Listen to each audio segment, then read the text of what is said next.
Salam dan salam sejahtera bagi kita semua. Salam kita jumpa kembali dalam ibadah live streaming di GBI WC Latomedan. Selamat bergabung bagi Bapak Ibu yang mungkin baru pertama kali hadir dalam ibadah kami. Dan Bapak Ibu jemaat Tuhan yang ada di GBI WC Latomedan. Apa kabar Bapak Ibu semua? Semua dalam keadaan yang sehat-sehat selalu. Sudah liburan atau pada kemana nih? Atau ada yang kena cegat, putar balik.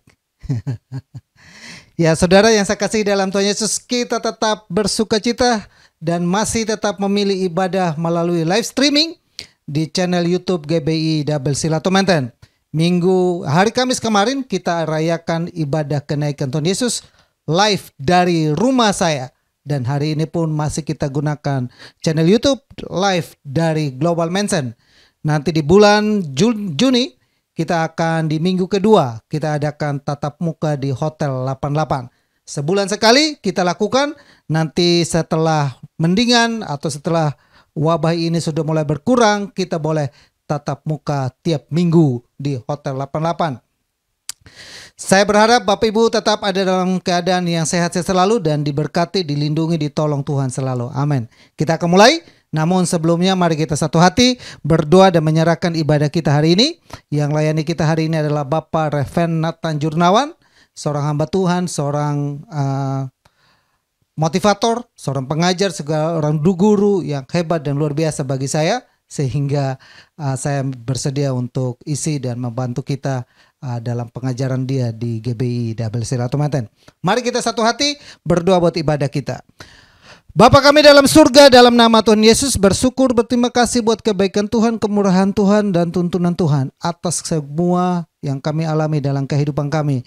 Kami boleh seminggu lamanya Tuhan sudah menjaga kami, menolong kami, memelihara kami, memperhatikan kami dalam masa-masa di mana kami boleh libur, namun kami tetap ada di hadirat Tuhan untuk memuji dan menyembah Engkau. Kami menyerahkan ibadah ini dari awal sampai selesai ke dalam tangan Tuhan. Urapi hamba-hambamu yang terlibat dalam pelayanan hari ini, baik pujian yang ada Tuhan urapi, pakai Bapak agar pujian yang ada boleh menguatkan kami, mengokohkan kami, membawa kami untuk dilawan dan diberkati lewat kebenaran firman-Mu. Urapi hamba-Mu Bapak dan Nathan yang sudah menjadi saluran berkat bagi kami hari ini, bersedia Tuhan tolong senantiasa, Tuhan urapi, Tuhan kuduskan selalu Bapa, sehingga kami boleh diberkati lewat firman Tuhan hari ini. Terima kasih banyak Bapak yang baik. Kami menyerahkan kehidupan kami ibadah ini dari awal sampai selesainya. Laptop yang ada, PC maupun handphone maupun apapun yang kami gunakan, baik jaringan, semuanya Tuhan tolong, Tuhan sertai agar semua berjalan dengan baik. Terima kasih banyak Bapak yang baik. Kami menyerahkan ibadah ini, segala gangguan-gangguan, segala roh-roh setan yang coba membagian dalam ibadah ini kami halaukan itu semua dalam nama Yesus. Kuduskanlah hati kami, kuduskanlah tubuh jiwa roh kami, karena kami siapkan hati yang terbaik untuk dilawat, diberkati dalam ibadah ini. Betapa agungnya ibadah kami, karena Engkau berdaulat dan bertakhta penuh atas ibadah ini. Kami serahkan semua ke dalam tangan Tuhan. Dalam nama Yesus, haleluya. Semua yang mau dilawat dan diberkati dan sama-sama kita mulai ibadah ini. Dalam nama Yesus, sama-sama kita katakan, amin. Amin Bapak Ibu, kita akan mulai ibadah. Selamat beribadah. Tuhan Yesus memberkati kita semua. Salam.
Terima kasih Tuhan atas hari ini.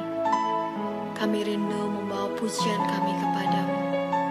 Kuduskan kami, layakan kami, biar kami boleh menikmati hadirat-Mu yang kudus. Pujian dan syukurku ku bawa padamu, dengan rendah hati ku persembahkan.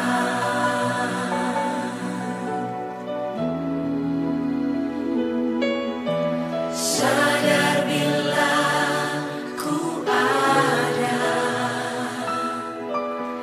hanya karena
percaya katakan amin.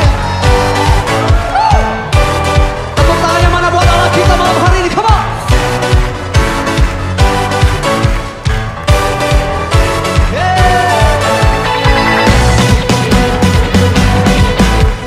Great are you, Lord, and worthy to be praised.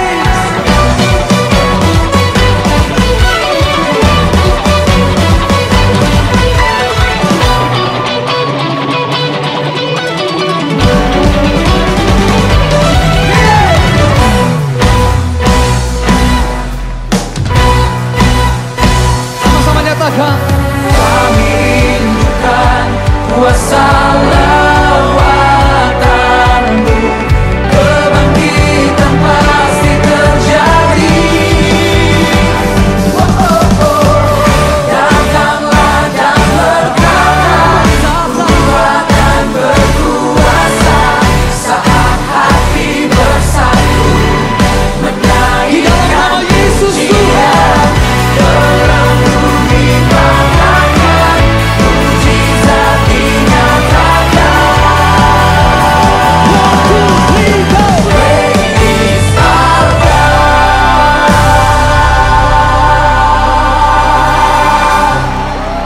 Yes, haleluya. Sorak-sorak kemuliaan lebih lagi buat Allah kita, come on. Haleluya.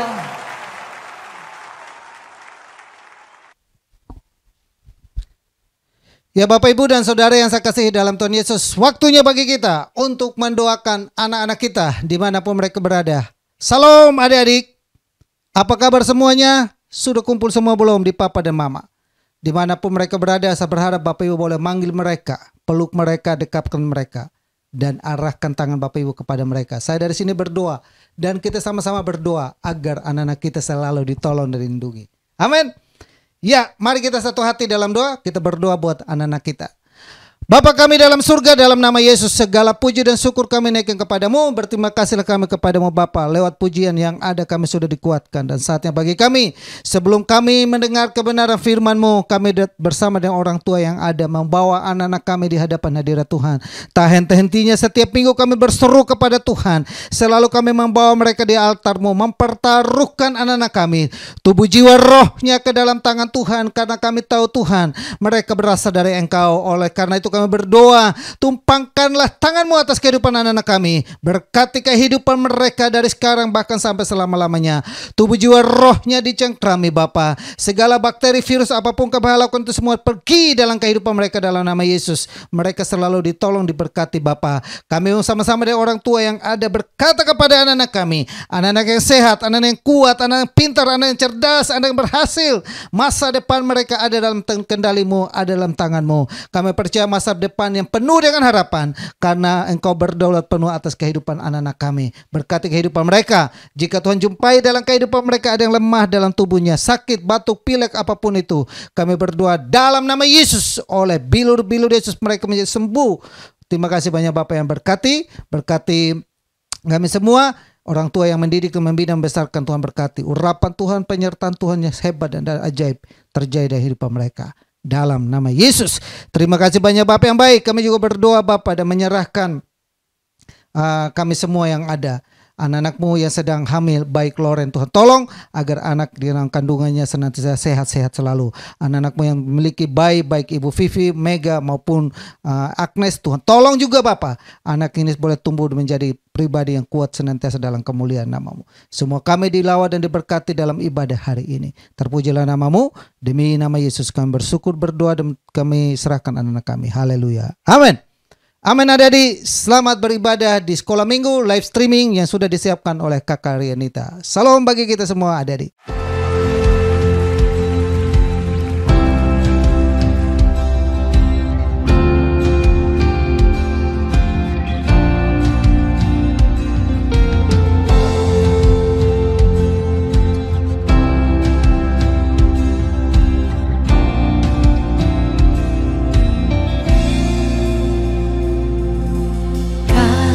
Kasih-Mu, karya-Mu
Salam Bapak Ibu, kita akan masuk dalam pemberitaan firman Tuhan. Firman Tuhan hari ini kita akan dilayani oleh Bapak Pendeta Nathan Jurnawan yang akan membawa sebuah tema solusi bagaimana menyelesaikan dosa manusia.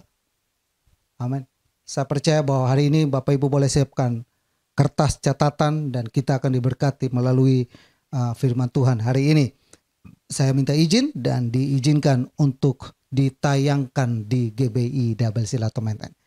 Selamat menikmati firman Tuhan yang ada. Tuhan Yesus memberkati kita semua. Salam.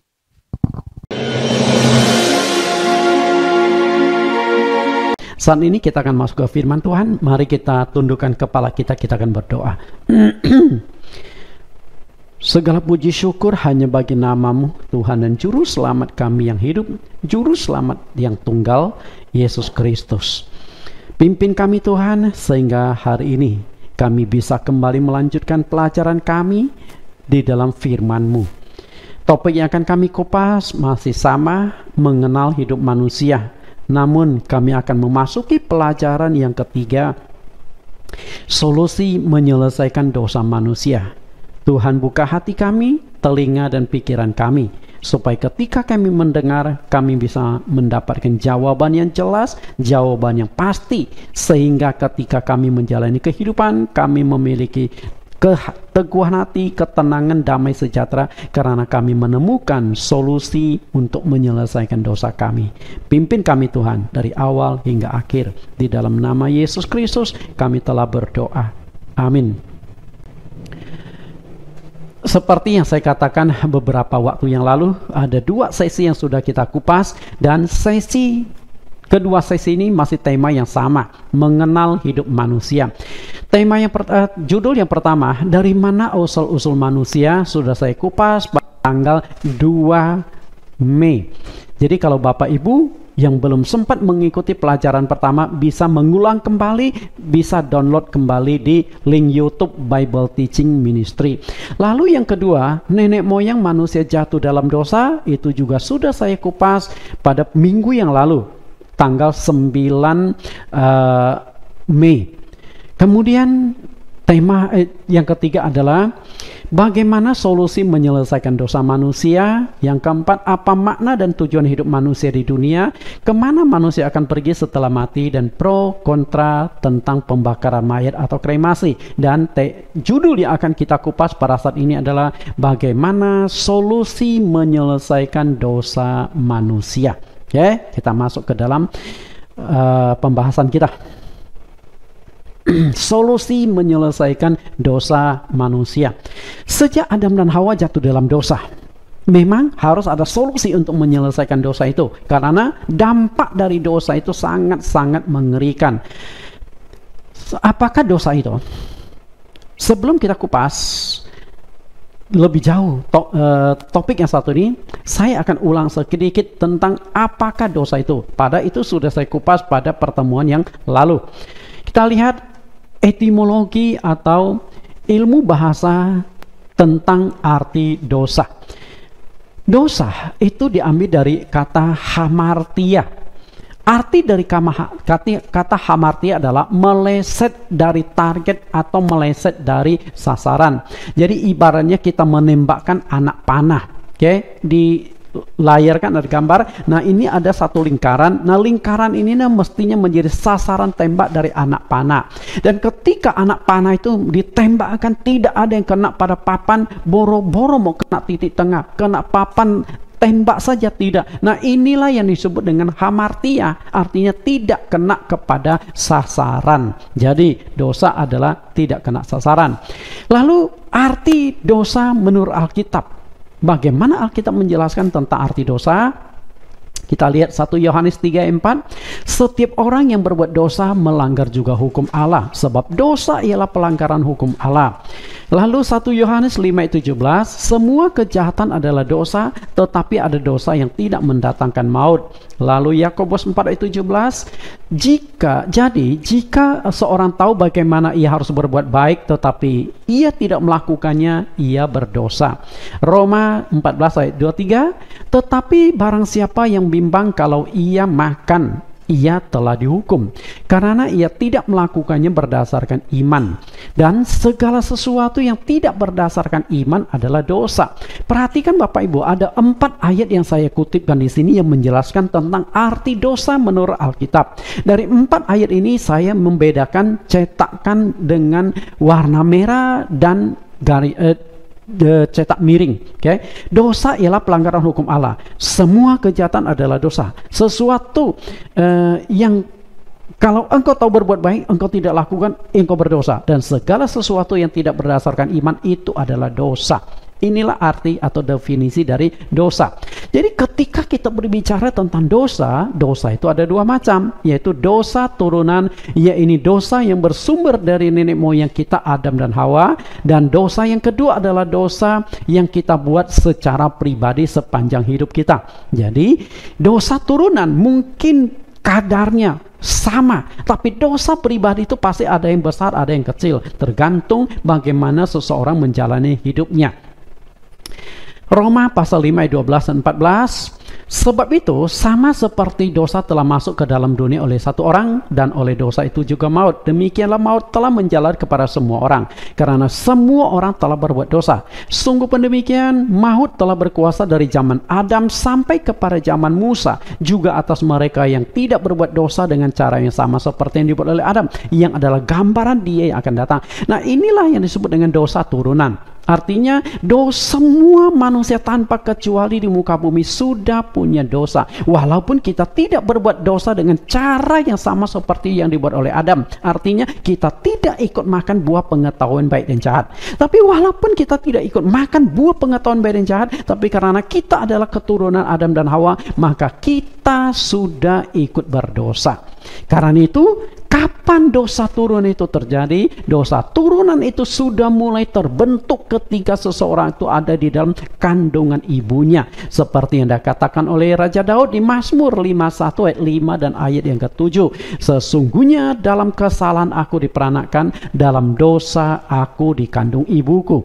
Bagaimana mungkin seseorang berbuat dosa di dalam kandungan ibunya? Hanya ada satu jawaban, yaitu dosa turunan. Lalu kemudian jenis dosa yang kedua adalah dosa pribadi. Nah, semua manusia di muka bumi itu punya kedua macam dosa ini.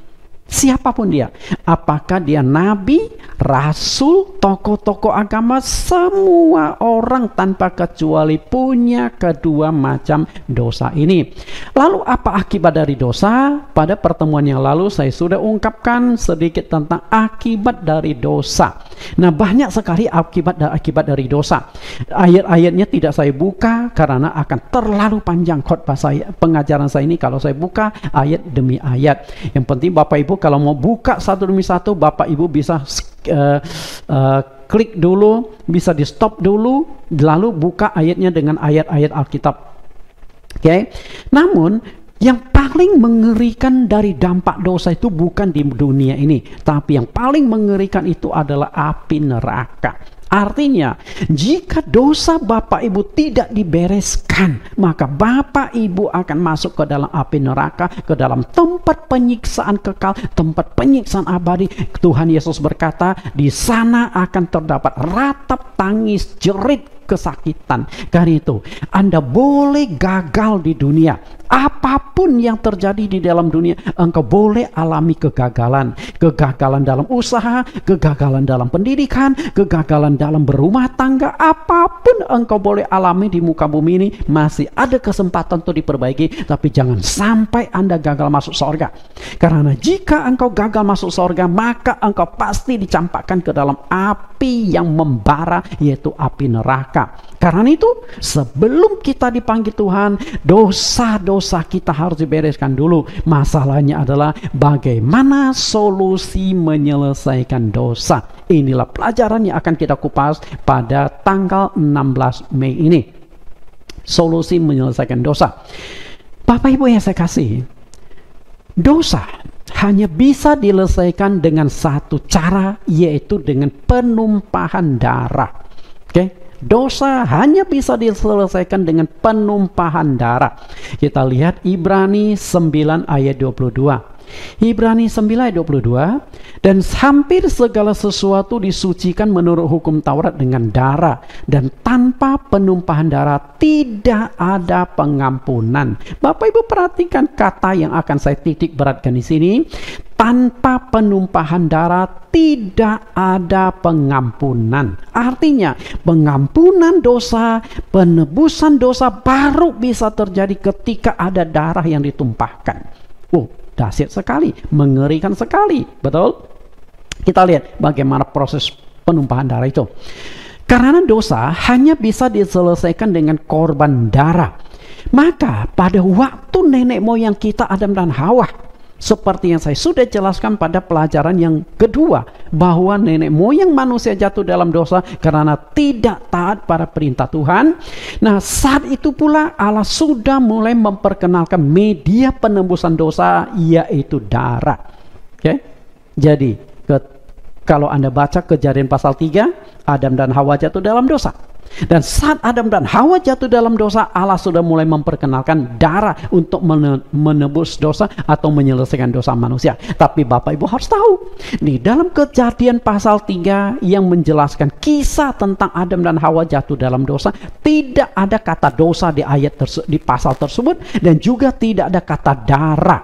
Tidak ada kata dosa dan tidak ada kata darah, tetapi dua-duanya ada di dalam Kejadian pasal 3. Kita lihat darah yang ada di Kejadian pasal 3. Lihat Kejadian pasal 3 ayat 21. Kejadian 3 ayat 21. Dan Tuhan Allah membuat pakaian dari kulit binatang untuk manusia dan untuk istrinya itu, lalu mengenakannya kepada mereka. Perhatikan di sini, ada darah nggak di sini?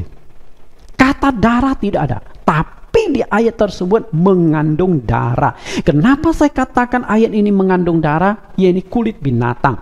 Kita tidak bicara tentang mujizat, tentang kuasa Allah, bukan itu. Kita bicara alamiah. Karena Adam dan Hawa jatuh dalam dosa juga alamiah. Mereka melanggar firman Tuhan, lalu memakan buah pengetahuan baik dan jahat. Mereka telan, itu jatuh dalam dosa. Maka Allah juga menggunakan cara ilmiah, yaitu menyediakan kulit binatang. Nah, tidak akan mungkin bisa mendapatkan kulit binatang kalau tidak membunuh binatangnya. Artinya ada darah ditumpahkan ketika binatang itu dikorbankan untuk diambil kulitnya. Jadi sejak awal Allah sudah mulai memperkenalkan darah sebagai media, darah sebagai solusi untuk menyelesaikan dosa. Kemudian penebusan dosa itu harus ada korban darah. Maka pada zaman Perjanjian Lama, khususnya di masa hukum Taurat, Allah tetap memakai darah dalam menyelesaikan dosa manusia. Maka di dalam kitab Imamat pasal 1 sampai pasal 7 paling tidak ada 5 macam korban, dan semua korban itu mengandalkan darah untuk penyelesaian dosa manusia. Di Imamat pasal 1 sampai pasal 7 ini ada dosa pribadi, dosa sekelompok orang, dosa sekeluarga, dan ada juga dosa seluruh bangsa Israel atau umat pilihan. Jadi masing-masing ada cara penyelesaiannya. Tetapi walaupun menggunakan darah, namun darah yang dipakai pada saat itu masih menggunakan darah hewan atau darah binatang. Artinya setiap kali ada dosa, maka ada hewan yang harus dikorbankan sesuai dengan jenis-jenis dosanya, sesuai dengan porsi dosa yang dilakukan. Namun apakah darah hewan masih relevan dipakai pada zaman Perjanjian Baru? Masih enggak.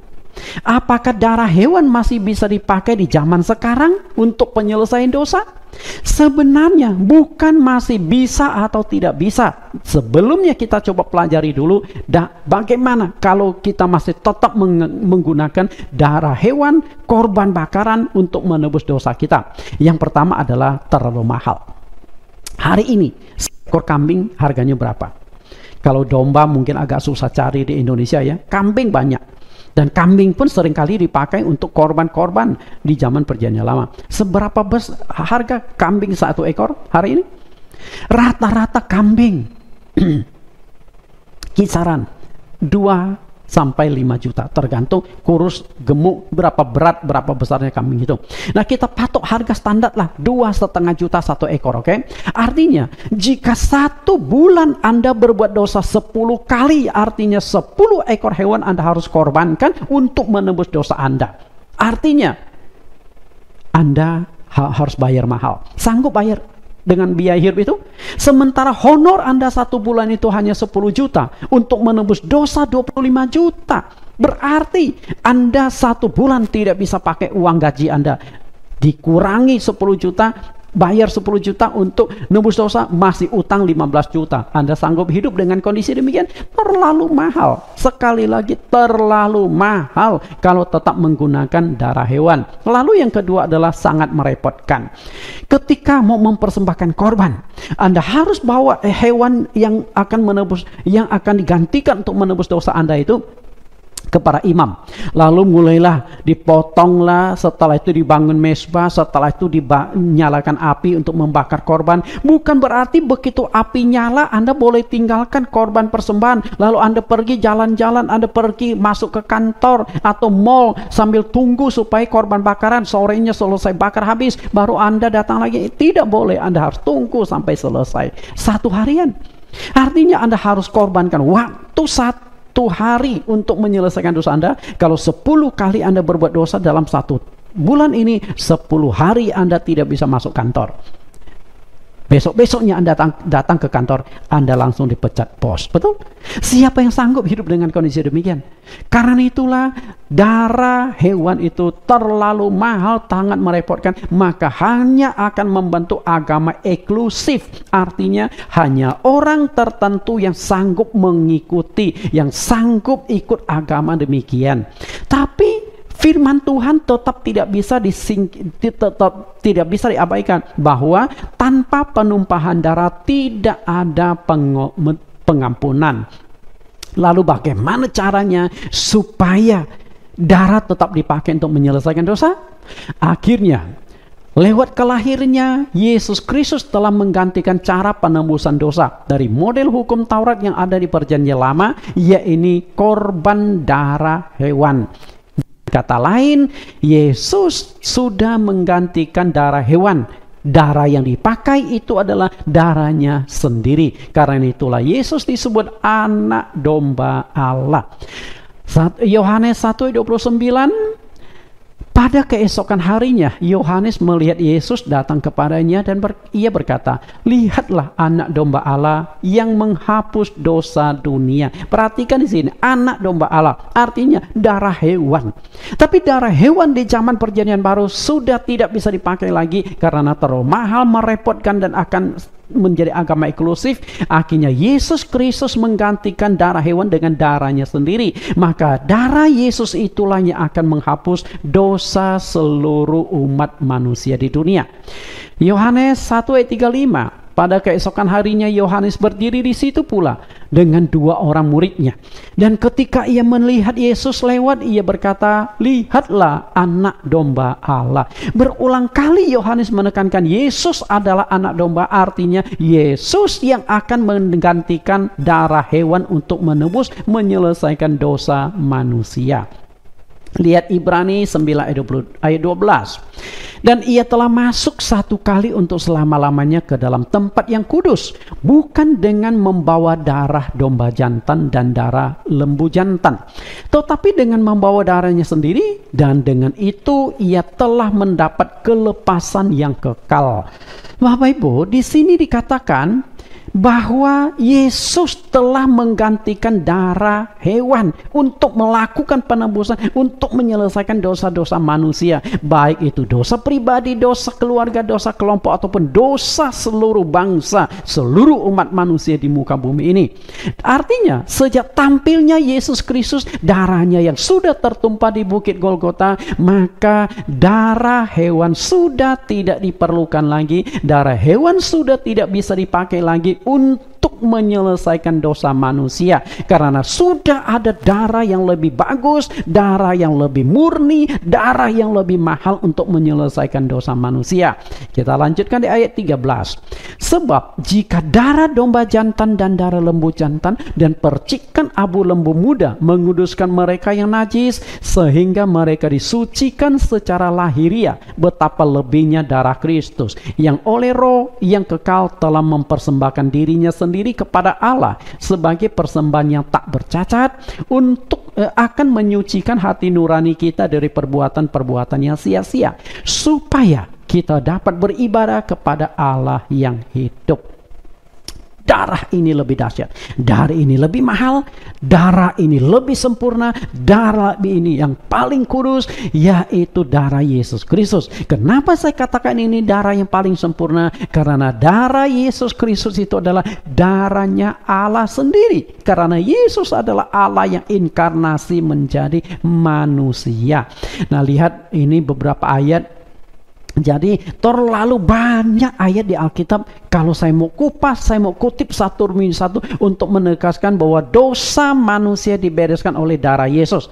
Saya kutip 4 ayat, tapi saya tidak akan bacakan. Saya hanya akan bacakan yang dicetak merah dan gak cetak miring. Wahyu 1 ayat 5. Dan yang telah melepaskan kita dari dosa kita oleh darahnya. Perhatikan, dosa dan darah.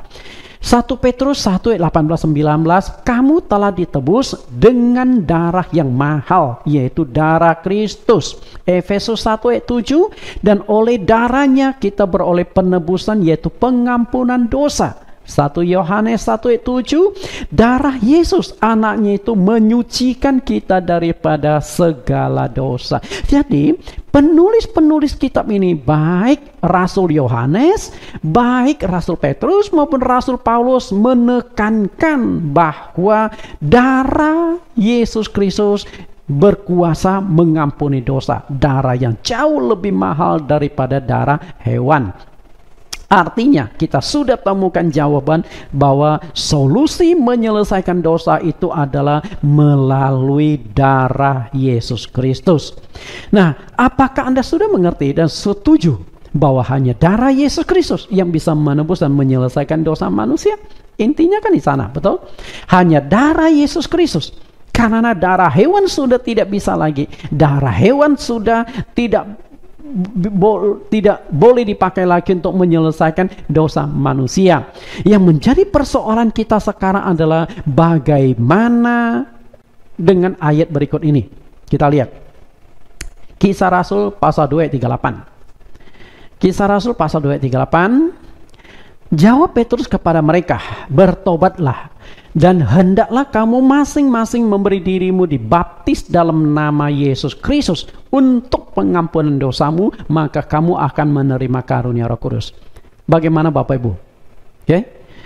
Tadi saya sudah katakan, yang bisa menyelesaikan dosa kita adalah darah Yesus Kristus.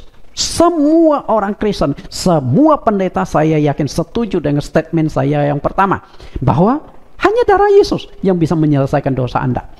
Karena itulah Yesus mati di kayu salib. Yesus dipantekkan di atas kayu salib karena supaya melalui darahnya yang tertumpah dosa kita diampuni. Berimanlah kepada darah Yesus Kristus. Tapi di Petrus, di Kisah Rasul pasal 2 ayat 38, Petrus mengatakan dosa kita diampuni lewat baptisan air. Nah, ini kedua kebenaran yang berbeda lagi, benar gak? Yang mengampuni dosanya sebenarnya darah Yesus atau baptisan. Gitu loh. Bisa tangkap? Mana yang menyelesaikan dosa? Baptisan atau darah Yesus? Coba renungkan sekilas. Sebenarnya mana yang benar? Baptisan air atau darah Yesus yang akan menyelesaikan dosa kita? Coba Anda renungkan sekilas. Karena saya akan membahas hal yang sangat krusial, yang sangat penting, dan banyak pendeta yang tidak percaya dengan yang akan saya kupas sebentar lagi. Begini loh. Pada zaman sekarang, yang mengampuni dosa manusia itu adalah darah Yesus. Seperti yang Tuhan Yesus katakan sendiri di Matius 26 ayat 28. Yesus katakan ya, sebab inilah darahku, darah perjanjian yang ditumpahkan bagi banyak orang untuk pengampunan dosa. Perhatikan ya, Yesus katakan yang bisa mengampuni dosa adalah darahnya sendiri. Kalau begitu, berarti yang diajarkan Petrus salah dong. Karena Petrus mengatakan baptisan yang bisa menyelesaikan dosa, baptisan yang bisa menghapus dosa, bukan darah Yesus. Benar nggak? Apakah ini ada dua kebenaran yang berbeda dan terpisah? Sebab begini, memang yang menyelesaikan dosa kita, yang menebus dosa kita adalah darah Yesus. Persoalannya adalah bagaimana Anda mendapatkan darah Yesus. Darah Yesus sudah kering 2000 tahun yang lampau di Bukit Golgota. Darah Yesus sudah hilang 2000 tahun yang lampau dari Bukit Golgota. Bagaimana Anda dapatkan darah Yesus? Betul nggak? Dan andai kata darah Yesus masih bisa ditemukan, apakah cukup dibagi untuk 2 miliar lebih manusia yang percaya pada Yesus, masing-masing dapat 1 tetes? Nggak bisa. Lalu bagaimana cara mendapatkan darah Yesus? Nah, inilah yang akan kita cari benang merahnya. Nah, inilah uniknya pengajaran. Inilah serunya pengajaran. Sehingga Bapak Ibu bisa temukan ayat demi ayat, koneksi sini, koneksi sana, sehingga terbangun menjadi sebuah teori, sebuah doktrin. Bapak Ibu, Yesus Kristus di atas kayu salib telah melakukan semacam transformasi dari darah ke air. Oke? Karena Yesus tahu bahwa darahnya itu pasti hilang. Darahnya itu pasti tidak cukup dibagi. Darahnya itu pasti kering. Oke? Bagaimana supaya darahnya itu bisa diperoleh semua manusia sehingga darahnya itu bisa menembus dosa manusia? Nah, di atas kayu salib itulah Yesus lakukan semacam transformasi dari darah ke air. Secara rohani di dalam darah, di dalam air ada darah yang bekerja. Lihat ayatnya. Yohanes 19 ayat 33-34. Tetapi ketika mereka sampai kepada Yesus dan melihat bahwa ia telah mati, mereka tidak mematahkan kakinya. Tetapi seorang dari antara prajurit itu menikam lambungnya dengan tombak dan segera mengalir keluar darah dan air. Perhatikan Bapak Ibu, kalimat yang saya buat klip. Segera mengalir keluar darah dan air. Jadi ketika Yesus sudah mati di atas kayu salib untuk meyakinkan apakah Yesus benar-benar mati atau pura-pura mati atau hanya sekedar pingsan, maka prajurit Roma menusuk lambung Yesus itu dengan tombaknya. Dan ketika ditusuk, yang keluar itu bukan hanya darah, tapi ada darah dan juga ada air yang mengalir keluar. Padahal Bapak Ibu tahu, saat itu sebenarnya darah di dalam tubuh Yesus sudah hampir kering. Yesus digantung di atas kayu salib itu selama 6 jam. Dari jam 9 pagi sampai jam 3 sore dia meninggal. Setelah itu meninggal, kita tidak tahu dari dia meninggal sampai prajurit Romawi menusuk lambung Yesus itu kira-kira berapa jam. Kemungkinan dari jam 3 sampai ditusuk lambung itu 3 jam juga. Karena sebelum mayat-mayat sebelum orang yang disalibkan itu dikuburkan, yang dihukum itu dikuburkan, mereka tuh harus dibuat mati dulu di atas kayu salib. Maka waktu dicek Yesus sudah mati, ya sudah. Tapi penjahat yang kiri kanan Yesus belum mati, kedua kakinya dipatahkan. Tujuannya untuk apa? Supaya mempercepat kematian mereka. Begitu kaki dipatahkan, di bagian sini pasti sobek dan mereka akan sesak napas dan tidak lama kemudian mereka akan mati. Karena itu darah terus mengalir di tubuh Yesus sebenarnya sudah hampir kering. Di atas kayu salib Yesus pernah berkata, "Aku haus." Tapi ketika lambung Yesus ditombak, yang keluar tuh ada darah dan juga ada air. Dan waktu lambungnya ditusuk itu Yohanes, Rasul Tuhan Yesus yang ada di dekat sana melihat dengan jelas dan dia berkata, "Aku berkata kebenaran." Artinya supaya kalian percaya. Maka di ayat 35, dan orang yang melihat hal itu sendiri yang memberikan kesaksian dan kesaksiannya benar. Dan ia tahu bahwa ia mengatakan kebenaran supaya kamu juga percaya. Yohanes takut bahwa ada orang yang tidak akan percaya bahwa dari lambung Yesus itu keluar darah dan keluar air. Karena itulah dalam kitab yang dia tulis dia tegaskan berulang, "Aku berkata benar, aku mengatakan kebenaran supaya kamu percaya." Karena Yohanes tahu nanti kalau dia tulis orang tidak akan percaya, masa bisa keluar darah dan air. transformasi dari darah ke air. Artinya, karena itu melalui baptisan air segala dosa kita tuh diampuni, karena di dalam air baptisan itulah darah Tuhan Yesus bekerja memberikan pengampunan dosa. Nah, disinilah titik persoalannya. Banyak hamba-hamba Tuhan tidak percaya bahwa baptisan punya kuasa pengampunan dosa. Tidak percaya. Kenapa? Karena mereka tidak berhasil membangun jaring, membangun teori, membangun benang merah antara darah Yesus dengan baptisan. Mereka memang percaya darah Yesus menyelesaikan dosa, tapi tidak percaya baptisan bisa menyelesaikan dosa. Kenapa demikian? Karena dia tidak percaya bahwa di dalam air baptisan itu darah Yesus bekerja. Padahal Yesus sudah lakukan transformasi dari darah ke air. Artinya, cara penyelesaian atau menghapus dosa manusia itu adalah menggunakan baptisan, dengan baptisan. Jadi, ada dua macam dosa yang sudah saya katakan tadi, dosa turunan dan dosa pribadi. Dan kedua macam dosa ini diselesaikan lewat baptisan. Nah, sekarang kita akan lihat ayat-ayat yang menekankan baptisan punya kuasa pengampunan dosa. Kita lihat ayatnya ya. Jadi kalau pengajaran itu banyak ayat-ayat yang kita buka. Jadi kalau Anda ikut satu sesi saja pelajaran dengan saya, Anda itu sudah membaca Alkitab 1 bulan kali ya. Kita lihat ada 4 ayat yang akan saya kutip. Yang pertama, Lukas 3 ayat 3. Maka datanglah Yohanes ke seluruh daerah Yordan dan menyerukan, bertobatlah dan berilah dirimu dibaptis dan Allah akan mengampuni dosamu. Perhatikan ya, saya cetak miring dan beri warna merah. Dibaptis dan Allah akan mengampuni dosamu. Artinya baptisan itu punya khasiat mengampuni dosa.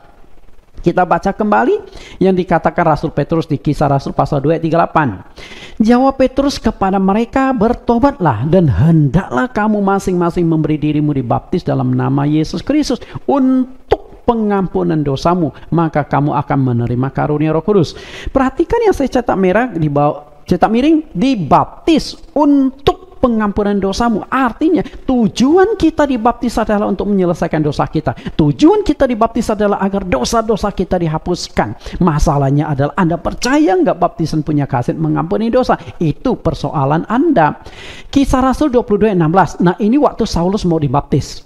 Saat itu dia masih ragu-ragu. Kenapa dia bisa ragu-ragu? Karena setahu Saulus, cara penyelesaian dosa adalah lewat korban-korban yang di Kitab Imamat pasal 1 sampai pasal 7. Saulus ini adalah seorang ahli Taurat. Dia orang Farisi yang sangat menguasai hukum Taurat. Karena itu dia mengerti jelas kebenaran yang ada di dalam hukum Taurat, bahwa solusi menyelesaikan dosa itu adalah korban-korban.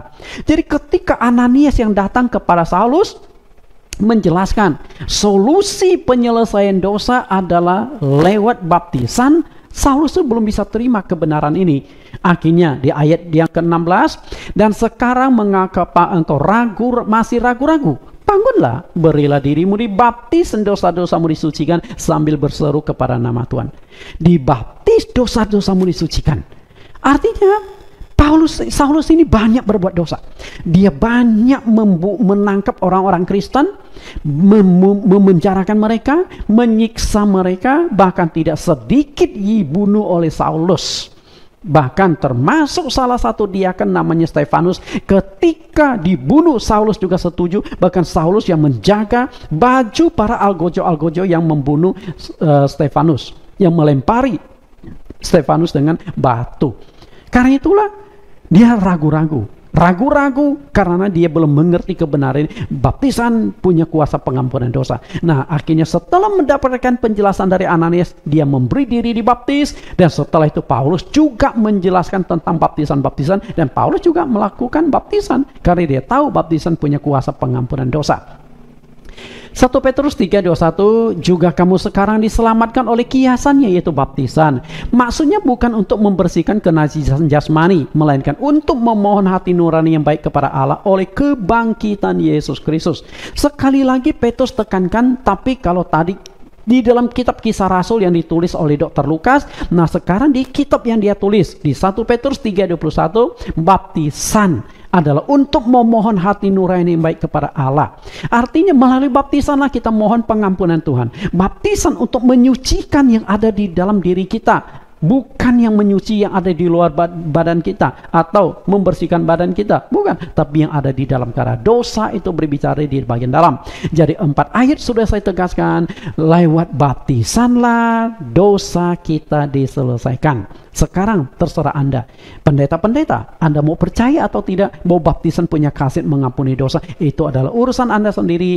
Itu ayat yang saya sudah jelaskan dan saya yakin tidak perlu ditafsirkan macam-macam lagi, tinggal mau percaya atau tidak. Dan saya juga sudah membangun satu benang merah antara darah dengan baptisan, karena darah itu bekerja di dalam air baptisan. Di atas kayu salib itulah Yesus telah lakukan transformasi dari dari darah menjadi air. Berarti melalui baptisan air dosa turunan dibersihkan, melalui baptisan air pula dosa pribadi Anda juga dibereskan. Artinya sewaktu engkau dibaptis, maka engkau itu bagaikan selembar kertas putih yang bersih, tidak ada cacat noda lagi. Oke, ini waktu dibaptis. Dengan catatan baptisan sesuai Alkitab. Kalau tidak sesuai Alkitab, ya tetap bermasalah, karena cara mempengaruhi hasil. Cara baptisan berdampak pada hasil baptisan. Apakah kemudian masalah muncul nih, apakah orang yang telah dibaptis dan telah diampuni dosanya tidak akan berbuat dosa lagi? Benar gak? Orang nih dibaptis nih, dosa turunan, dosa pribadi dibereskan, dia masih hidup di dalam dunia, masih bisa berbuat dosa nggak? Betul nggak? Masih. Nah, kalau dia masih bisa berbuat dosa, bagaimana solusi menyelesaikan dosa? Tadi kan saya sudah jelaskan, solusi menyelesaikan dosa pribadi maupun dosa turunan adalah baptisan, karena di dalam air baptisan itulah darah Yesus bekerja. Lalu setelah kita dibaptis, waktu bersih dosa kita, apakah kita tidak bisa berbuat dosa lagi? Masih bisa berbuat dosa. Lalu bagaimana solusi untuk menyelesaikan dosa yang kita perbuat setelah menjadi Kristen? Apakah dibaptis lagi? Baptis lagi? Jadi seumur hidup mesti baptis berapa kali kalau begitu? Oke, Bapak Ibu, begini loh, baptisan hanya 1 kali. Dengan catatan baptisannya sudah benar ya. Kalau baptisannya belum benar, memang harus diperbaharui, diulangi. Dan itu Anda bisa baca di Kisah Rasul pasal 19 ayat 1 sampai ayat yang ke-5. Di sana menceritakan Paulus melakukan baptisan ulang kepada 12 jemaat yang ada di pedalaman kota Efesus. Oke? Nah, setelah kita dibaptis, kita masih hidup di dalam dosa. Masih hidup di dalam dunia, sehingga masih bisa berbuat dosa. Karena itu setelah dibaptis, kembali lagi ada 2 macam dosa yang berlaku. Tapi bukan dosa turunan dan dosa pribadi lagi. Tapi dosa apa? Kedua macam dosa itu adalah, yang pertama dosa yang membawa maut, dan yang kedua dosa yang tidak membawa maut. Jadi Bapak Ibu harus mengerti. Nah, inilah pengajaran penting sekali. Oke? Setelah kita dibaptis, ada 2 macam dosa yang berlaku bagi orang Kristen. Dosa yang membawa maut dan dosa yang tidak membawa maut. Lalu bagaimana solusi untuk menyelesaikan kedua macam dosa ini? Oke, kita akan lihat dulu di Yohanes 1 Yohanes pasal 5 16-17. Namun sebelum kupas ayat ini, 1 ayat dulu saya akan kupas solusi menyelesaikan dosanya. Sesudah kita dibaptis, kita masih bisa berbuat dosa. Karena kita bukan manusia super, bukan berarti setelah engkau dibaptis langsung jadi manusia sakti, manusia bebas dari dosa. Enggak, kita masih hidup di dalam dunia, masih bisa berbuat dosa. Kita punya kelemahan-kelemahan, betul? Tidak ada yang ayat yang mengatakan setelah baptis engkau sudah sempurna selamanya. Tidak ada.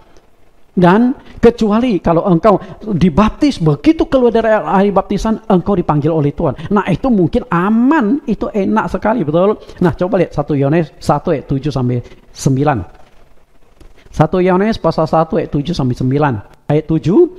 Tetapi jika kita hidup di dalam terang, sama seperti Dia ada di dalam terang, maka kita beroleh persekutuan seorang dengan yang lain, dan darah Yesus anaknya itu menyucikan kita daripada segala dosa. Di ayat yang ke-7 itu berbicara sebelum kita dibaptis, bahwa kita hidup di dalam dunia, kita berbuat dosa.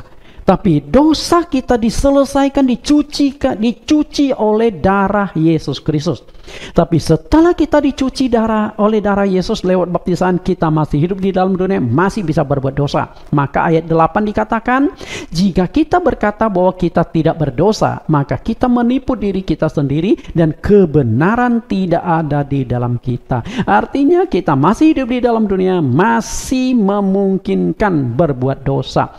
Lalu bagaimana solusi menyelesaikan dosa? Di ayat yang ke-9, jika kita mengaku dosa kita, maka Ia adalah setia dan adil, sehingga Ia akan mengampuni segala dosa kita dan menyucikan kita dari segala kejahatan. Ternyata solusi untuk menyelesaikan dosa kita itu adalah lewat pengakuan, lewat pertobatan. Kita benar-benar bertobat, kita benar-benar mohon pengampunan Tuhan.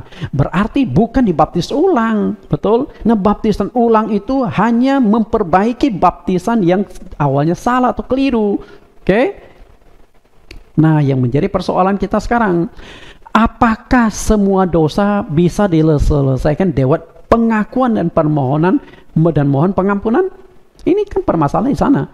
Jadi, apakah semua dosa bisa ditebus? Semua dosa bisa diselesaikan seperti dikatakan di 1 Yohanes pasal 1 ayat 9 itu.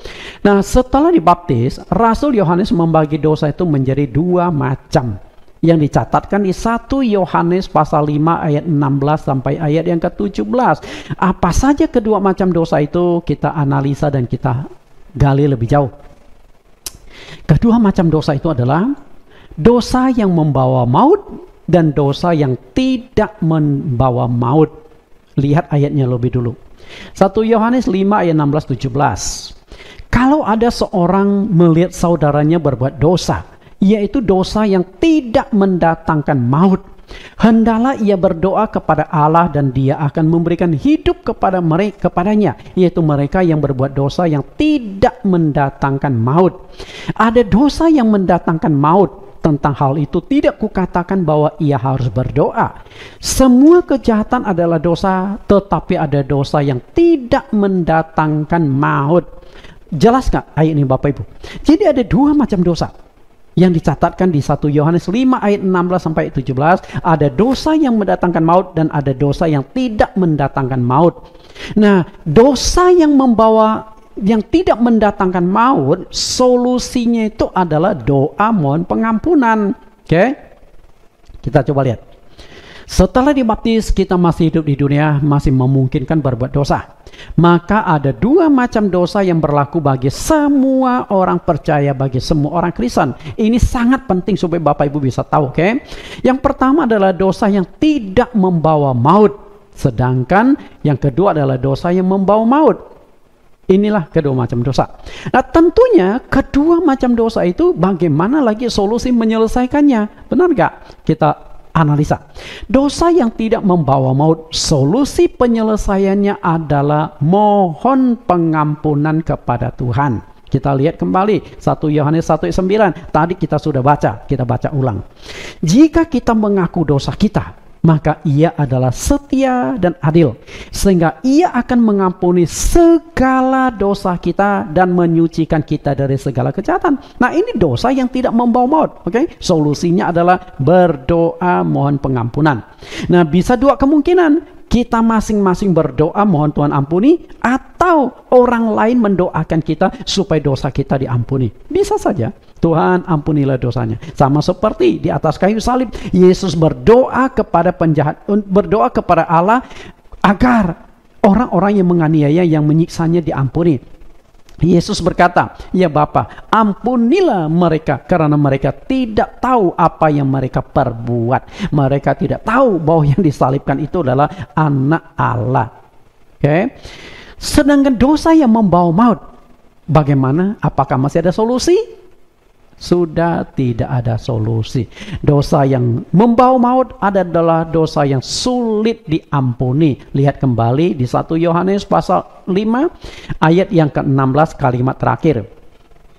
Ada dosa yang mendatangkan maut.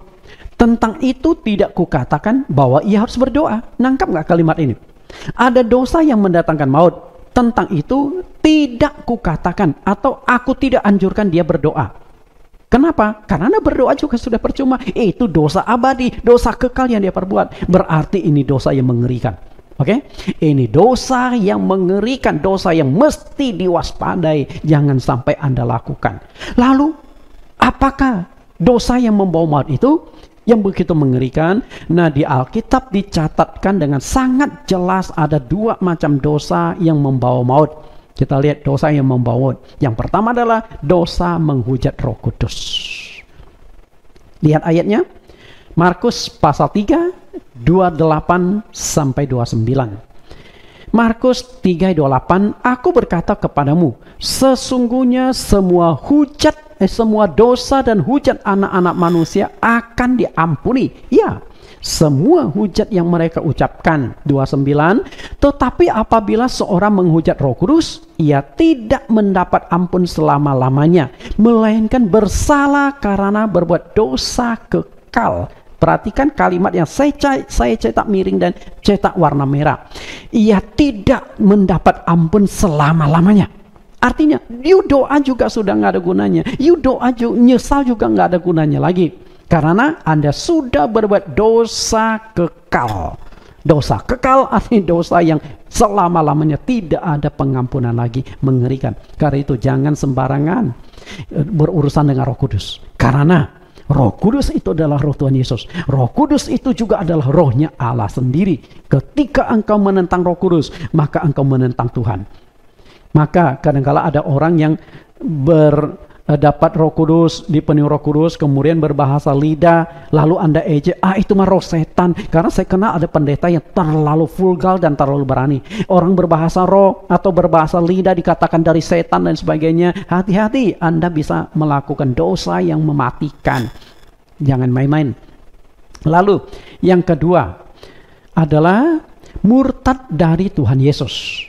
Lihat ayatnya, Ibrani 6 ayat 4 sampai 6. Sebab mereka yang pernah diterangi hatinya, yang pernah mengecap karunia sorgawi, dan yang pernah mendapat bagian dalam Roh Kudus, dan yang mengecap firman yang baik dari Allah, dan karunia-karunia dunia yang akan datang. Namun yang murtad lagi, tidak mungkin dibaharui sekali lagi. Sedemikian sehingga mereka bertobat, sebab mereka menyalibkan lagi anak Allah bagi diri mereka sendiri dan menghinanya di muka umum. Yang kedua dosa abadi atau dosa yang mendatangkan maut adalah dosa murtad. Oke, murtad. Wah, mengerikan ya. Artinya Anda sudah percaya Yesus, Anda sudah dibaptis, Anda pindah ke agama yang lagi. Agama Kristen adalah agama final.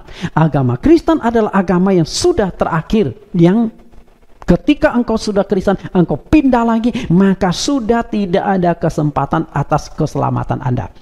Kalau Anda pindah dari agama satu agama lain, ini urusan Anda sama Tuhan. Tapi kalau sudah masuk ke agama Kristen dan Anda lalu menyangkal Yesus, Anda tinggalkan agama Kristen, tidak ada kesempatan yang kedua. Jadi hati-hati, karena banyak orang Kristen, saya tahu betul, terutama mungkin artis-artis, mereka sudah dibaptis, ada yang sudah pernah cetak album rohani, tahu-tahu pindah agama karena pernikahan. Anda termasuk yang dikatakan di sini sudah murtad. Mau menangis, mohon pengampunan pun percuma. Oke? Mungkin Anda akan bertanya, lalu bagaimana Pak kalau saya kan nggak mengerti kebenaran ini? Nah, lihat baik-baik ayat ini. Kalau engkau sudah ngerti kebenaran, engkau murtad. Tapi kalau engkau belum mengerti kebenaran, engkau murtad. Nah, itu mungkin Tuhan punya pertimbangan sendiri. Artinya ayat ini masih ada hal yang harus diperhatikan. Sama seperti dosa sengaja atau dosa yang tidak sengaja itu. Okay? Sama juga misalnya membunuh. Membunuh dengan sengaja atau tidak sengaja kan hukumannya berbeda. Nah, kalau engkau membunuh berencana atau membunuh secara sengaja, artinya engkau tahu membunuh itu dosa. Membunuh itu satu kejahatan. Tapi Anda rancangkan untuk membunuh orang, itu hukumannya berat. Tapi kalau Anda lagi bawa kendaraan di jalan raya, nabrak orang mati, sama-sama mati, tapi hukumannya Tentu ada pertimbangan-pertimbangan karena Anda tidak sengaja, Anda tidak tahu, Anda tidak rencanakan. Nah, jadi kalau Anda sudah mengerti bahwa Yesus Kristus adalah satu-satunya juru selamat dunia, juru selamat tunggal, maka Anda murtad lagi, maka kesempatan itu sudah hilang. Maka jangan sekali-kali orang Kristen itu murtad. Jadi berbicara tentang dosa yang tidak membawa maut, solusinya adalah berdoa mohon pengampunan Tuhan Yesus. Solusi dari dosa yang tidak membawa maut. Sedangkan dosa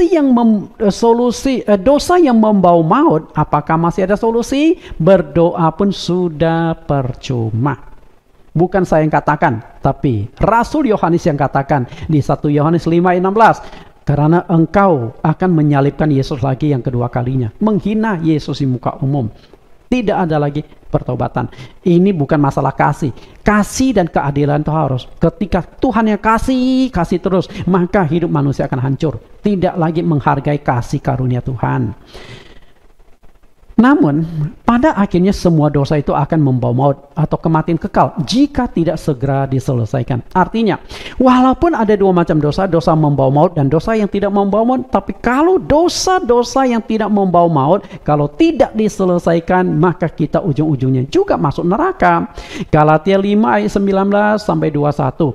Perbuatan daging telah nyata, yaitu percabulan, kecemaran, hawa nafsu, penyembahan berhala, sihir, perseteruan, perselisihan, iri hati, amarah, kepentingan diri sendiri, percideran, roh pemecah, kedengkian, kemabukan, pesta pora, dan sebagainya. Terhadap semuanya itu kuperingatkan kamu, seperti yang telah kubuat dahulu, bahwa barang siapa melakukan hal-hal yang demikian, ia tidak akan mendapat bagian dalam kerajaan Allah. Artinya apa? Ini kan dosa-dosa yang tidak membawa maut. Masa kita marah saja nggak masuk surga? Siapa yang tidak pernah marah? Siapa yang tidak pernah iri? Siapa yang tidak pernah mengejar kepentingan diri sendiri? Itu kan dosa yang biasa yang kita lakukan hidup sehari-hari. Tapi kalau itu tidak diselesaikan, ujung-ujungnya juga akan membawa kita pada maut, kematian kekal. Karena itulah setiap hari kita harus mohon pengampunan Tuhan. Karena itulah Tuhan Yesus ajarkan tentang doa Bapa kami. Bapa kami ada di sorga dan seterusnya. Di kalimat di ayat yang ke-13 pasal Matius pasal yang ke-6 ayat yang ke-13 dikatakan, ampunilah kami seperti kami mengampuni orang yang bersalah kepada kami. Artinya kita selalu mohon pengampunan. Kenapa demikian? Karena di dalam Matius pasal yang ke-6 ayat yang ke-11, doa Bapa kami itu doa yang bersifat harian. Berikanlah kami makanan pada hari ini. Artinya setiap hari kita berdoa mohon pengampunan Tuhan, mohon pengampunan Tuhan, supaya kita layak diampuni, supaya kita layak memperoleh kasih karunia Tuhan. Tentunya kita harus aktif melakukan penyempurnaan rohani seperti yang dilakukan Paulus di 1 Korintus 9:27. Tetapi aku melatih tubuhku dan menguasai seluruhnya, supaya sesudah memberitakan Injil kepada orang lain, jangan aku sendiri ditolak. Jangan sampai Anda aktif sekali dalam ibadah, aktif sekali dalam pelayanan, tapi lupa lakukan penyempurnaan rohani. Artinya penyempurnaan rohani, Anda harus bisa menguasai apa yang Anda kuasai, perkataan, perbuatan, dan pikiran. Dikuasailah perkataan, perbuatan, pikiran. Karena jika Anda sebagai orang Kristen, perkataannya, perbuatannya, pikirannya enggak karuan, walaupun itu bukan dosa yang membawa maut, tapi engkau juga tidak akan masuk surga. Karena itu penyempurnaan rohani sangat-sangat penting. Hari ini kita sudah selesaikan pelajaran yang ketiga, solusi menyelesaikan dosa kita. Untuk yang akan datang kita akan bahas pelajaran yang keempat, makna dan tujuan hidup manusia di dunia. Tuhan Yesus berkati. Harapan saya Bapak Ibu bisa ikuti pelajaran ini 6 kali sampai selesai, supaya frame tentang satu topik mengenal hidup manusia lengkap dan komplit. Tuhan Yesus berkati. Kita berdoa. Juru selamat kami Yesus Kristus, terima kasih oleh anugerah, oleh kuasa darah-Mu kami mendapatkan pengampunan dosa. Inilah pelajaran inti kami pada hari ini, bahwa kami mendapatkan penebusan dosa karena kasih karunia-Mu. Terima kasih untuk semuanya ini, dan Engkau terus menyertai kami, menuntun kami, dan juga terus menyucikan kami supaya kami layak di hadapan-Mu. Setiap kali kami mohon pengampunan, mau berdoa, kiranya Engkau berkenan mengampuni dosa-dosa kami. Engkau adalah Allah yang Maha Kasih dan Maha Pengampun. Terima kasih Tuhan, dan juga Engkau jauhkan kami dari kedua macam dosa yang membawa maut, baik dosa menghujat Roh Kudus maupun dosa penyangkalan kami terhadap Engkau sebagai Tuhan dan Juru Selamat kami. Terima kasih Tuhan. Demikian doa permohonan kami dalam nama Tuhan Yesus Kristus. Amin. Ya, Bapak Ibu dan Saudara yang saya kasihi, saya percaya bahwa kita semua sudah mendengar firman Tuhan. Firman Tuhan hari ini mengajarkan kita bagaimana kita sudah dengar tentang cara dan solusi Tuhan terhadap dosa kita. Ada dua macam dosa. Dosa apa Bapak Ibu? Halo? Ada yang tahu? Dosa apa? Ada dua macam dosa. Dosa apa? Mana nih yang lain? Dosa keturunan yang kita wariskan dari Adam dan Hawa. Gara-gara Adam dan Hawa kita punya dosa keturunan. Tapi gara-gara Adam dan Hawa kita ada juga hari ini. Dosa apa lagi? Dosa pribadi. Setiap kita pasti punya dosa pribadi. Ada dosa pribadi. Saya nggak tahu dosa pribadi seperti apa. Omelin orang itu dosa pribadi. Maki-makin orang. Nipu-nipu orang. Apalagi ya. Sering gosip-gosipin orang. Dosa nggak? Dosa. Ya kalau gosipnya baik, kalau gosipnya nggak baik. Sering menyebarkan hoax dan lain sebagainya. Tobat kita hari ini. Nah, solusinya apa saudara? Ada dua solusi terhadap dua dosa ini. Yaitu apa? Darah Yesus dan baptisan air. Kita terima Yesus. Darah Yesus sudah menyucikan kita, menebus kita dari dua dosa itu. Dan harus juga, jangan lupa, harus dibaptis. Tadi Pak Nathan sudah singgung. Baptisan pun harus perhatikan juga, ada baptisan yang sesuai Alkitab dan ada baptisan tidak. Kita GBI Double Silatumantan menganut baptisan selam. Jadi dua cara inilah yang menyelesaikan dua dosa. Dosa pribadi dan juga dosa keturunan. Lalu apalagi saudara? Setelah kita dibaptis, apakah kita tidak bisa berbuat dosa? Masih bisa berbuat dosa. Nah, ada dua dosa setelah kita dibaptis. Setelah kita terima Yesus, apakah kita sudah sempurna? Apakah kita sudah menjadi orang yang suci? Orang yang sudah seperti malaikat? Tidak. Setiap hari ya namanya pikiran kotor, kata-kata salah, namanya hidup di dunia ini pasti kita punya dosa. Tapi ada dua dosa setelah kita terima Tuhan. Juga harus ada dua dosa. Dosa apa? Ada dosa yang mendatangkan maut dan juga ada dosa yang tidak mendatangkan maut. Saya rangkumkan kan? Enaknya jadi gembala tukang merangkumkan satu khotbah selama 50 menit dirangkum dalam 2-3 menit. Ada dua dosa yang kalau kita sudah percaya kepada Tuhan tapi kita masih bisa melakukan dosa. Ada dua dosa, yaitu dosa apa? Dosa pribadi, dosa mendatangkan maut dan dosa yang tidak mendatangkan maut. Lalu bagaimana solusi terhadap dua dosa ini? Dosa yang mendatangkan maut dan dosa yang tidak mendatangkan maut. Dosa yang mendatangkan maut apa tadi? Sudah disampaikan apa? Mendukakan Roh Kudus. Lalu apalagi menyangkal Yesus, tidak terima Yesus, itu tidak perlu. Dia sudah terima Yesus, lalu dia tinggalkan Yesus lagi, dia jual Yesus lagi. Itu selesainya apa? Tadi ayat dijelaskan, itu tidak perlu lagi.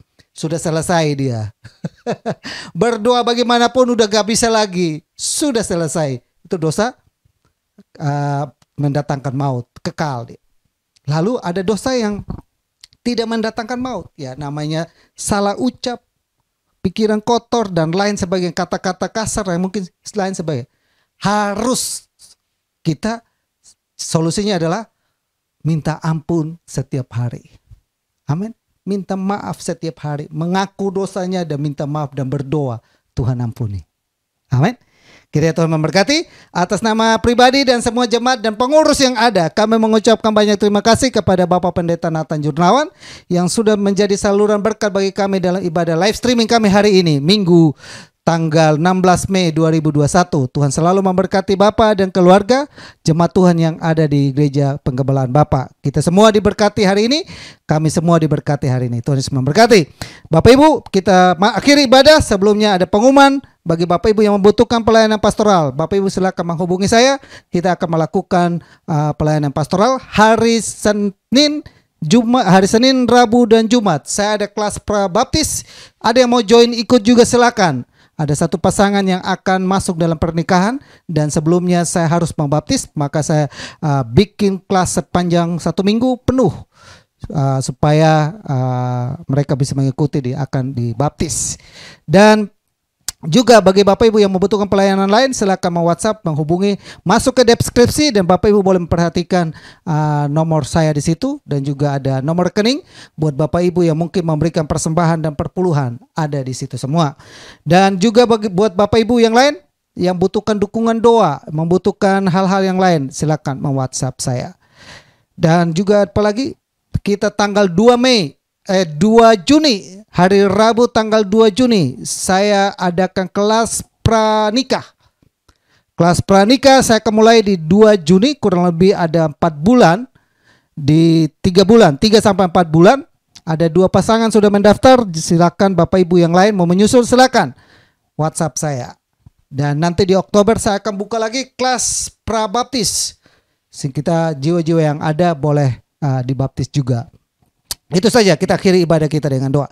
Bapa kami dalam surga, bersyukur Bapa dan berterima kasih buat kebaikan Tuhan, kemurahan Tuhan dan kekuatan-Mu dan kesanggupan-Mu. Kami sudah mendengar firman-Mu, lewat kebenaran firman-Mu kami sudah temukan solusi terhadap dosa manusia. Engkau sudah melakukan itu bagi kami, Engkau sudah memberikan kami caranya. Dan kami mau bukan sebagai pendengar, tapi mau belajar untuk melakukannya. Terima kasih, berkati hamba-Mu yang sudah menjadi saluran berkat, berkati kehidupannya, pelayanannya, kesehatannya, keluarganya, selalu ditolong. Diberkati Tuhan, urapan Tuhan, hikmat Tuhan, wahyu Tuhan turun atas hamba-Mu ini. Kami berdoa dan memberkati hamba-Mu dalam nama Yesus.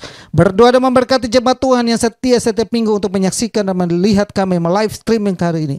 Yang saat ini ikut bergabung juga kami berdoa, Tuhan jamah, Tuhan tolong, Tuhan sertai, berkati kehidupan mereka, rumah tangga mereka, kesehatan mereka, pekerjaan, bisnis, usaha mereka, pelayanan mereka diberkati selalu dalam nama Yesus. Nyatakan terus kuasa-Mu dan mujizat-Mu bagi kami. Terima kasih Bapa buat anak-anak-Mu sedang merintis usaha, Tuhan berkati. Buat orang tua yang ada di gereja-Mu GBI Double Silatu Mantan, berkati Bapa, berkati orang tua daripada Leni, baik Ibu Wesley Tarore maupun anak, mantu dan cucunya, Tuhan berkati selalu dalam nama Yesus. Berkati orang tua dari Papa dan Mama dan Desi, Tuhan berkati selalu, nyatakan kuasa-Mu pertolongan bagi kehidupan keluarga. Orang tua dan Ibu Damayanti, Tuhan tolong. Om Hani dan juga Om Silvio Nola, Tuhan tolong Bapak. Berkati orang tua dan Papa dan Mama dari Christine, Tuhan tolong Bapak. Sertai juga Bapak, berkati Papa dan Mama dari Jeffrey, Tuhan tolong untuk berkati dalam nama Yesus. Papa dan Mama Santi juga Tuhan tolong Bapak, keluarganya Tuhan tolong. Nyatakan kuasa-Mu, penyertaan-Mu, mujizat-Mu terus menyertai keluarga ini. Kami berdoa Bapak buat orang tua yang ada di gereja-Mu, Tuhan selalu menyertainya. Jemaat Tuhan yang ada yang membutuhkan pertolongan, Tuhan tolong Bapak. Ibu Aling dan juga suami dan ketiga anaknya, Tuhan sertai, Tuhan berkati Bapak. Berkati rumah tangga mereka, berkati kesehatan mereka, berkati bisnis dan usahanya dalam nama Yesus. Pendidikan anak-anak sekolah, Tuhan berkati Bapak. Berkati anak-anak-Mu yang lain Bapak saat ini bergumul baik. Anakmu Dev di ada garis depan dalam penanganan COVID, Tuhan sertai, Tuhan tolong, Tuhan berkati dalam nama Yesus. Berkati Ibu Suryati, Tuhan tolong Bapak, biar dia dapat kekuatan dalam kehidupannya, dia selalu kuat, dia selalu berkemenangan dalam kehidupannya. Berkati semua lalu Bapak, berkati Ibu Bongkum Hyong dan Bapak Yanto, Tuhan tolong, Tuhan sertai Bapak. Bahkan berkati Ibu Yayang, Pak Surya, bahkan anak-anakmu yang lain, simpatisan yang ada. Berkati Pak Atek, kami berdoa dalam nama Yesus, Tuhan tolong Bapak. Berkati selalu, nyatakan kuasa-Mu, nyatakan pertolongan-Mu bagi mereka Bapak. Terpujilah nama-Mu Bapak, kami serahkan semuanya ke dalam tangan kemurahan Tuhan, kebaikan Tuhan, mujizat demi mujizat dinyatakan. Anak-anak-Mu baik, keluarga hamba-Mu ada dimanapun mereka berada, Tuhan sertai, Tuhan lindungi Bapak. Terima kasih banyak Bapak yang baik. Kami serahkan kehidupan kami, rumah tangga dan keluarga dan semuanya ke dalam tangan Tuhan. Mau berdoa Bapak buat bangsa dan negara ini. Tuhan berkati bangsa ini. Bangsa Indonesia ada dalam hatimu, dalam pikiranmu, dalam rencanamu. Kami berdoa dan memberkati bangsa ini dalam nama Yesus. Berkat Tuhan turun dan melimpah juga Bapa dalam kehidupan daripada pemerintahan pusat sampai pada RT RW yang ada. Dari semua program rencana direncanakan, Tuhan sertai, Tuhan tolong. Bahkan bangsa pilihanmu, bangsa Israel, salam bagi Israel, diberkati Israel selalu. Kami serahkan semua ke dalam tangan Tuhan. Gejolak yang sedang terjadi di sana, Tuhan tolong Bapak, Tuhan campur tangan agar semua dapat terselesaikan dengan baik. Terima kasih banyak Bapak yang baik. Kami serahkan kehidupan kami serahkan semua ke dalam tangan Tuhan. Jemaat Tuhan yang terulur tangan yang memberi persembahan, bahkan perpuluhan yang ada, Tuhan Engkau memberkati mereka selalu Bapa. Terima kasih banyak Bapa yang baik. Kami serahkan semuanya ini ke dalam tangan Tuhan, kemurahan Tuhan. Kalau demikian saudaraku yang saya kasihi dalam Tuhan Yesus, arahkanlah imanmu kepada Tuhan. Kembali kita melakukan segala aktivitas kita dengan membawa berkat damai sejahtera dari Allah Bapa. Kasih sayang daripada Yesus Kristus, persekutuan dan penghiburan dari Roh Kudus tetap tinggal menyertai kita. Saat ini sampai Maranatha, Tuhan Yesus datang kali yang kedua. Tuhan Yesus selalu memperhadapkan wajahnya kepada engkau. Dia menyinari engkau dengan kemuliaannya, memegang engkau dengan tangan kanannya yang selalu memberikan kemenangan. Apa saja yang kau lakukan dijumpai oleh tangan, dikerjakan, dibuat Tuhan berhasil dalam nama Yesus. Penyertaan Tuhan sempurna. Kami akhiri ibadah kami, live streaming kami hari ini, hari Minggu tanggal 16 Mei 2021. Dalam nama Bapa, Putra dan Roh Kudus, dalam nama Tuhan Yesus. Semua kita yang diberkati sama-sama kita katakan amin. Tuhan Yesus memberkati. Sampai jumpa lagi di ibadah live streaming minggu depan. Yang akan melayani kita adalah Bapak Pendeta Samuel Repi dari Semarang. Salam bagi kita semua. Amin.